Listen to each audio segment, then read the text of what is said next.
Right. Municipal ఎన్నికల్లో అధికార పార్టీకి ముచ్చెమటలు పట్టించింది బీఆర్ఎస్. ఆదిలాబాద్ నుంచి పొందుకొని అలంపూర్ వరకు, అలాగే మహబూబ్ నగర్ జిల్లా వరకు కూడా పెద్ద ఎత్తున అనేక చోట్ల కూడా బీఆర్ఎస్ అభ్యర్థులకు ప్రజలు పట్టం కట్టిన సందర్భం మనం చూస్తూ ఉన్నాం. దీంతోపాటు అనేక మున్సిపాలిటీల్లో కూడా గులాబీ జెండా రెపరెపలాడిన సందర్భం. పంచాయతీ ఎన్నికల తర్వాత మరోసారి పార్టీ గుర్తుపై తొలిసారిగా జరిగిన ఎన్నికల్లో కూడా పూర్తిగా బీఆర్ఎస్ పార్టీ వైపే తెలంగాణ సమాజం ఉందనేది మరోసారి స్పష్టమవుతున్న సందర్భం కూడా మనకు కనిపిస్తోంది. ఎన్ని రకాల కుట్రలు చేసినా, కుతంత్రాలు చేసినా, అక్రమ కేసులు బనాయించినా, దౌర్జన్యాలు చేసినా, ఏకంగా కిడ్నాప్ల వరకు కూడా పాల్పడినా కూడా తప్పకుండా ప్రజల తీర్పు ఏదైతే ఉందో తప్పకుండా దీన్ని ప్రభావితం చేయలేరు. తప్పకుండా ప్రజల్లో ప్రభుత్వంపై వెల్లువెత్తుతున్న వ్యతిరేకత ఏదో తప్పకుండా ఇది విస్పష్టంగా మున్సిపల్ ఎన్నికల ఫలితాల్లో వెల్లడవుతుందనే విషయం ఈరోజు ఎన్నికల ఫలితాలను బట్టి చూస్తూ ఉంటే అర్థమవుతోంది. 280కి పైగా స్థానాల్లో బీఆర్ఎస్ అభ్యర్థులు విజయం సాధించడం, వార్డులను కైవసం చేసుకోవడం అనేది ప్రభుత్వానికి ఒక చెంపపెట్టు లాంటి తీర్పు అని చెప్పేసి రాజకీయ విశ్లేషకులు కూడా అభివర్ణిస్తున్న సందర్భం కనిపిస్తోంది. సింగరేణి కోల్ బెల్ట్ ఏరియాలో కూడా ఎన్నికల ఫలితాలు మనం ఒకసారి డిస్కస్ చేద్దాం. దానిపై మనతో పాటు ప్రత్యేకంగా మాట్లాడడానికి రాజకీయ విశ్లేషకులు విజయానంద్ గారు ప్రస్తుతం మనతో పాటు లైవ్లో జాయిన్ అవుతున్నారు. విజయానంద్ గారు నమస్తే. నమస్తే విజయానంద్ గారు, మనం చూస్తున్నాం రాష్ట్ర వ్యాప్తంగా కూడా దాదాపు ఇప్పటివరకు వస్తున్న ఫలితాలను బట్టి చూస్తూ ఉంటే 50% పైగా వార్డుల్లో బీఆర్ఎస్ జయకేతనం ఎగరవేస్తున్నట్టుగా సమాచారం అందుతుంది. అన్నిటికంటే ముఖ్యంగా సింగరేణికి సంబంధించి మీరు కూడా సింగరేణి వాస్తవ్యులు, అక్కడి అంశాలు కావచ్చు, ఉద్యమ నేపథ్యం కూడా మీకు తెలుసు. ఈ రోజు వస్తున్న ఫలితాలను మనం ఎట్లా చూడాల్సిన అవసరం కనిపిస్తుంది? ఇటీవల వెలుగు చూసిన సింగరేణి బొగ్గు కుంభకోణం కూడా కార్మిక లోకంలో తీవ్రమైన ఆగ్రహాన్ని, అసహనాన్ని కూడా వ్యక్తం చేసిన సందర్భాన్ని మనం చూసాం. ఈ అన్ని అంశాలు కూడా అక్కడ ఎన్నికల ఫలితాలను ఎలా ప్రభావితం చేస్తున్నాయంటే ఏం చెప్తారు? ముఖ్యంగా కొంత ప్రభుత్వ వ్యతిరేక ఓటు శాతం పెరిగినట్టుగా స్పష్టమవుతున్నది. ప్రధానంగా భూపాల్పల్లిలో కూడా కొంత బీఆర్ఎస్ ఫలితాలు మనకు కనబడతా ఉన్నాయి. అర్ధికి చూస్తే రామగుండం ఇంకా మొదలు కాలేదు. రామగుండంలో కూడా గౌరవప్రదమైన స్థానంలోనే బీఆర్ఎస్ ఉండే అవకాశం ఉంది. దాదాపు అంచనాల ప్రకారం 15 నుంచి 25 మధ్యలో బీఆర్ఎస్ సీట్లు 60లో తెలిసే అవకాశం ఉంది. ఇక్కడ రాంగుండంలో పరిస్థితి ఏంటంటే ఇండిపెండెంట్ల శాతం దాదాపు 10 నుండి 15 వరకు ఉండే అవకాశం ఉంది. ఇండిపెండెంట్లు ఎక్కువ గెలిచేటువంటి అవకాశం ఉన్న ఏరియా. ఆ తర్వాత చెన్నూరు కాన్స్టిట్యున్సీ తీసుకుంటే మనకు చెన్నూరులో 2 ఉంటాయి. కేతనపల్లి, చెన్నూరు ఉంటుంది. యాక్చువల్ గా చెన్నూరు ప్రజలు ఇప్పుడు ట్యూన్ అయినారు. యాక్చువల్ గా అసలు గతంలో చెన్నూరులో జరిగినటువంటి అభివృద్ధి, ఆ కాన్స్టిట్యున్సీలో వచ్చినటువంటి డెవలప్మెంట్ అద్భుతంగా ఉన్నదని తెలిసినప్పటికీ ఎమ్మెల్యే ఎలక్షన్స్ లో ప్రజలు ఎందుకో బీఆర్ఎస్ ని ఆ రోజు గెలిపించలేకపోయినారు. కానీ ఇప్పుడు కేతనపల్లి ఆల్రెడీ మున్సిపాలిటీ బీఆర్ఎస్ గెలుచుకుంది. మెజార్టీ స్థానాలు దాదాపు 18కి 12, 20కి 14 స్థానాలు దాకా వచ్చినట్టున్నాయి.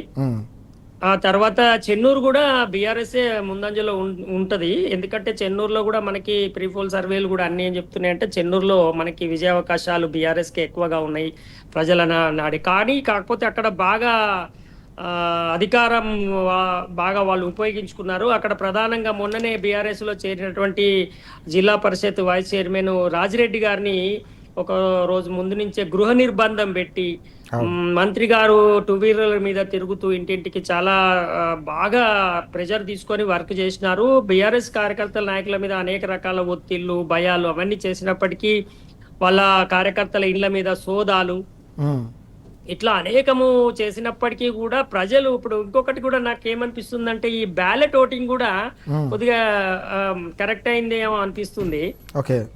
ఈ బ్యాలెట్ ఓటింగ్ కూడా మనకి కొంత ప్రజలు కరెక్ట్ గా వాడుకొని వేసినట్టు అనిపిస్తుంది. దానివల్ల ఇప్పుడు మనకి ఫలితాలు చూస్తే రేపు చెన్నూరు మున్సిపాలిటీ కూడా ఆల్మోస్ట్ బీఆర్ఎస్ వశం కావచ్చు. అడిదికి వెళ్తే ఆసిఫాబాద్ కూడా ఎక్కువగా బీఆర్ఎస్ కు అవకాశం ఉన్నట్టుగా వార్తలు వచ్చినాయి. కాగజ్నగర్ కూడా నేను అనుకుంటాను బీఆర్ఎస్ కైవసం చేసుకుంటది అడిదికి తీసుకెళ్తే. ఇంకొకటి ఏంటంటే వరంగల్ ఇంకా మనకి ఎక్కువ స్టార్ట్ కానట్టుంది. వరంగల్లో ఈసారి మనకు అన్ని సర్వేలు కూడా వరంగల్ ఎక్కువగా బీఆర్ఎస్ పుంజుకున్నదని చెప్పింది.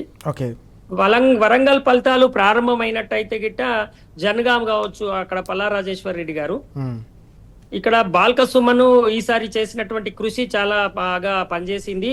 శ్రద్ధగా, ఓపికగా అనేక రకాల ఒత్తిళ్లు, కష్టాలను ఎదుర్కొని తనను తాను నిలబెట్టుకొని ఆయన చేసినటువంటి ఏదైతే అభివృద్ధి, సంక్షేమం ఉన్నదో అదంతా కూడా ప్రజలు మళ్ళీ ఒకసారి ఆయనను గౌరవించి, ముఖ్యంగా కేతనపల్లి మున్సిపాలిటీలో కానీ చెన్నూరులో కానీ చాలా గొప్ప అభివృద్ధి చేసి చాలా నిధులు తీసుకొచ్చినారు.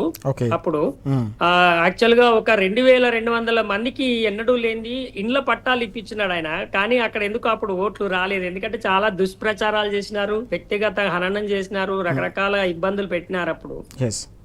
సరే, అయినప్పటికీ దాన్ని తిరిగి ప్రజలు గుర్తించి ఇవాళ మళ్ళా లేపినారు అక్కడ.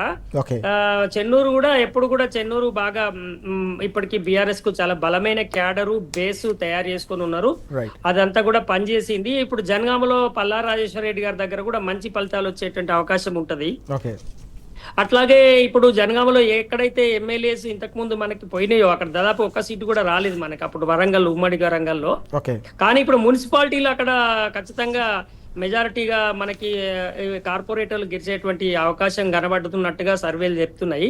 ఇవన్నీ ఇప్పుడు ఉన్నటువంటి ట్రెండ్ ప్రకారం చూసినట్టయితే 500, 300 అట్లా దగ్గరగా, అంటే దాదాపు 40%, అంటే 30%, 31% ఓటింగ్ అంతకన్నా దాటి ఓవరాల్ గా నగర శివార్లలో, నగర కేంద్రాలలో బీఆర్ఎస్ పార్టీ అనుకూలమైన ఓటింగ్ అంత 40% దాకా టచ్ అయ్యేలాగా కనబడుతుంది. ఈ ట్రెండ్ ఇట్లాగే కొనసాగితే గిట్ట రాష్ట్ర ప్రభుత్వానికి తప్పకుండా ఒక పెద్ద ప్రశ్ననే ఉంటది. ఇవాళ ఉన్న రాష్ట్రంలో ఉన్నటువంటి పరిపాలన తీరు కావచ్చు, ఆ కాంగ్రెస్ పార్టీలో కొనసాగుతున్నటువంటి రాజకీయ విధానాలు, ధోరణులు, ఆ పార్టీ నాయకత్వం మధ్యలో ఉన్నటువంటి తగాదాలు, ఇవన్న నేపథ్యంలో ఈ మున్సిపల్ ఎన్నికలు ఒకవేళ ఈ ట్రెండ్ ప్రజలు ఇట్లా కొనసాగించినట్టయితే గిట్ట ఖచ్చితంగా ఇప్పుడు రాష్ట్ర ప్రభుత్వంలో ఉన్నటువంటి అధికార పార్టీ చాలా సమస్యలను ఎదుర్కొనక తప్పదనైతే మనం భావించవచ్చు. మనం చూస్తా ఉన్నాం పూర్తి స్థాయిలో విజయ్ గారు చెప్తున్న కీలకమైన అంశాలు. సింగరేణి కోల్ బెల్ట్ ఏరియాలో కూడా ప్రజలకు చాలా స్పష్టంగా అర్థమైపోయింది. పూర్తి స్థాయిలో కేవలం అసెంబ్లీ ఎన్నికల వేళ ప్రజల్ని మభ్యపెట్టారు. 2 ఏళ్ల పాలనలో పూర్తిగా నయవంచన చేశారు. అందుకోసమే ఎన్నికల ఫలితాల్లో చాలా స్పష్టంగా పట్టణ ప్రజలు తీర్పు ఇస్తున్న సందర్భం కనిపిస్తోంది. ఎన్ని రకాల ప్రలోభం. రాకేష్ గారు, ఇక్కడ ప్రధానంగా మనం చూసుకుంటే ఇప్పటికీ అనేక మున్సిపాలిటీలను బీఆర్ఎస్ పార్టీ కైవసం చేసుకుంది. 8కి పైగా మున్సిపాలిటీలకు సంబంధించిన ఫలితాలు ఇప్పటికీ వచ్చాయి. మిగతా ఫలితాలు కూడా మరి కాసేపట్లో రాబోతున్నాయి. గతాన్ని మనం ఒకసారి చరిత్రలోకి వెళ్తే బీఆర్ఎస్ అధికారంలోకి ఉన్నప్పుడు జరిగిన మున్సిపల్ ఎన్నికల్లో ఏకపక్షంగా బీఆర్ఎస్ పార్టీ సీట్లను సాధించిన సందర్భం. కానీ అధికారంలోకి వచ్చిన తర్వాత కాంగ్రెస్ పార్టీ ఇటీవల ఏకంగా 4000కు పైగా స్థానాల్లో కోల్పోయింది. బీఆర్ఎస్ పార్టీ అక్కడ విజయం సాధించిన సందర్భం. ఇప్పుడు పార్టీ గుర్తుపై జరుగుతున్న తొలి ఎన్నికల్లో కూడా బీఆర్ఎస్ పార్టీ ముచ్చెమ్మటలు పట్టిస్తోంది అధికార పార్టీకి. ఎట్లా చూడాలి ఇది? తెలంగాణలో పొలిటికల్ సినారియో ఎట్లా మారుతుందనే దానికి మనం అంచనా వేయాలి. ఒకటండి, 2 అంశాలు ఇక్కడ. ఒకటి, కాంగ్రెస్ పార్టీ వైఫల్యంగా మనం చెప్పుకుంటున్నటువంటి క్రమంలో ఇంకొక మాట కూడా చెప్పుకోవాలి. బీఆర్ఎస్ పార్టీ నాయకత్వం మీద సంపూర్ణమైనటువంటి విశ్వాసం మా అధ్యక్షుడు కేసీఆర్ గారు కావచ్చు, మా వర్కింగ్ ప్రెసిడెంట్ ఏదైతే కేటీఆర్ గారి మీద సంపూర్ణ విశ్వాసం ప్రజలు తెలియజేస్తున్నారు అనేది ఈ ఎలక్షన్లు మనకు ఉదాహరణ. ఎందుకంటే ఏ పార్టీ కానీ, అంటే ఒక పార్టీ ఎలక్షన్లు జరుగుతున్నాయి, ఒక సింబల్ మీద జరుగుతున్నాయి అంటే ఆ పార్టీ యొక్క నాయకత్వాన్ని చూడడం జరుగుతుంది.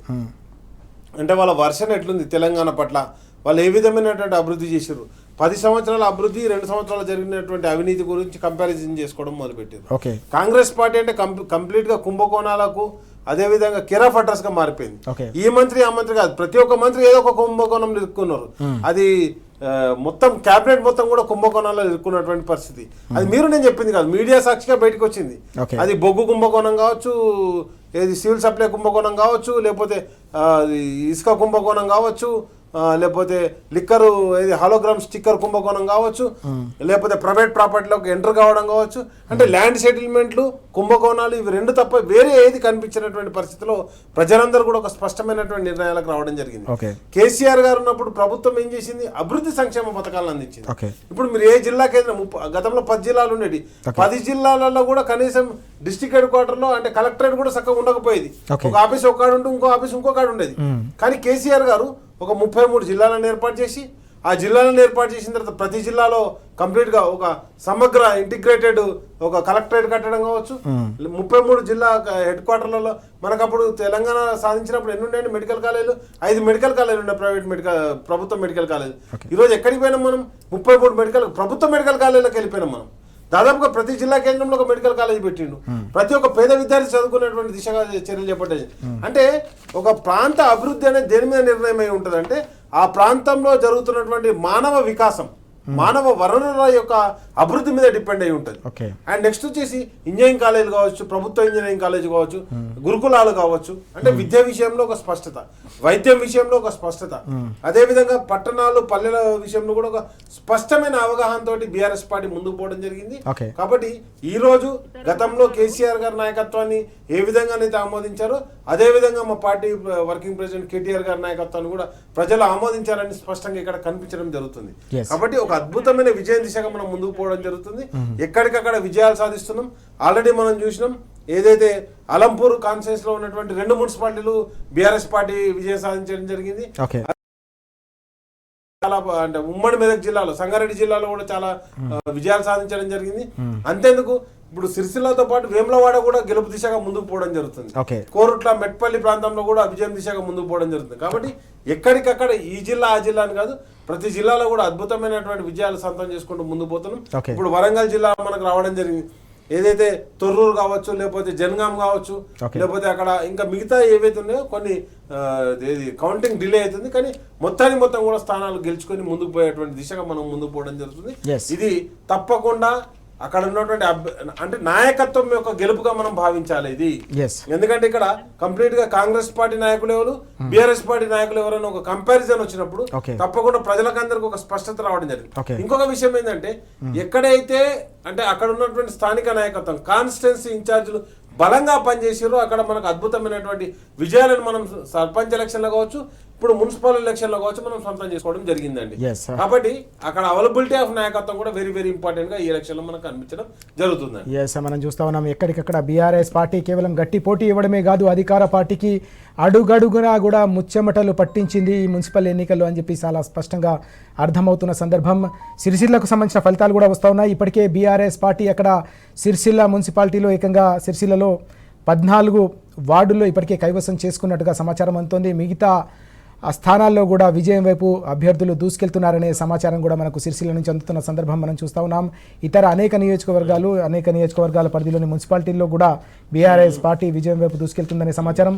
ఇప్పటికే కేసముద్రం కావచ్చు, ఐజా, అలాగే క్యాతన్పల్లి, గుమ్మడిదాల, అలాగే గడ్డపోతారం, ఇంద్రేశం, తిరుమలగిరి, తొర్రూరు ఈ అన్ని మున్సిపాలిటీలపై ఇప్పటికే బీఆర్ఎస్ పార్టీ జెండా ఎగరవేసింది. ఏకపక్షంగా అక్కడ ఫలితాలను కూడా సాధించిన సందర్భం. ఇంకా అనేక చోట్ల కూడా ఫలితాలు రాబోతా ఉన్నాయి. ఇవన్నీ కూడా రాష్ట్ర ప్రభుత్వానికి, అధికార కాంగ్రెస్ పార్టీకి ఈ ఎన్నికల ఫలితాలు ఒక పెద్ద షాక్గా అభివర్ణిస్తున్న సందర్భాన్ని కూడా మనం చూస్తూ ఉన్నాం. అధికారంలోకి వచ్చిన తర్వాత కేవలం 2 ఏళ్ల పాలనలోనే పూర్తి స్థాయిలో ప్రజా వ్యతిరేకతను ఈ స్థాయిలో మూటగట్టుకుంది కాంగ్రెస్ పార్టీ. కాబట్టి ఈ స్థాయిలో ఎన్నికల ఫలితాలు కావచ్చు, అధికార పార్టీకి చెంపపెట్టు లాంటి తీర్పు కావచ్చు వస్తుందనే అంశం మనం చూస్తున్నాం. దాదాపు 316 వార్డుల్లో ఇప్పటికీ బీఆర్ఎస్ పార్టీ గెలుపు సాధించినట్టుగా తెలుస్తోంది. దాదాపు 45% పైగా 50% వరకు, కొన్ని చోట్ల 50% పైగా సీట్లు సాధించడం అనేది ఒక కీలకమైన అంశం. ఇది తెలంగాణ రాజకీయాల్లో ఒక కీలకమైన పరిణామంగా కూడా ప్రతి ఒక్కరూ అభివర్ణిస్తున్న సందర్భాన్ని మనం చూస్తూ ఉన్నాం. దీనన్నిటి కూడా ప్రధానంగా కారణం కాంగ్రెస్ పార్టీ అధికారంలోకి వచ్చిన నాటి నుంచి ప్రజలకిచ్చిన హామీలను గాలికి వదిలేసి ఏకంగా వరుసగా కుంభకోణాలకు పాల్పడడం, దీంతోపాటు ప్రజా వ్యతిరేక నిర్ణయాలు ఏవైతే తీసుకున్నాయో వీటిపై బీఆర్ఎస్ అడుపెరగని పోరాటం చేయడం, BRS party working president KTR గారితో పాటు నాయకత్వం అంతా కూడా ఎప్పటికప్పుడు ప్రజా వ్యతిరేక నిర్ణయాలపై అలుపెరగని పోరాటం చేస్తున్న నేపథ్యంలోనే తెలంగాణ రాష్ట్రానికి, తెలంగాణ ప్రజలకున్న ఏకైక గొంతుకగా బీఆర్ఎస్ పార్టీ మాత్రమే నిలుస్తుందనే అంశం మరోసారి తెలంగాణ యావత్ సమాజం అంతా కూడా గుండెల నిండా ఈరోజు గులాబీ జెండాను ఆశీర్వదిస్తున్న అంశాన్ని మనం చూస్తూ ఉన్నాం.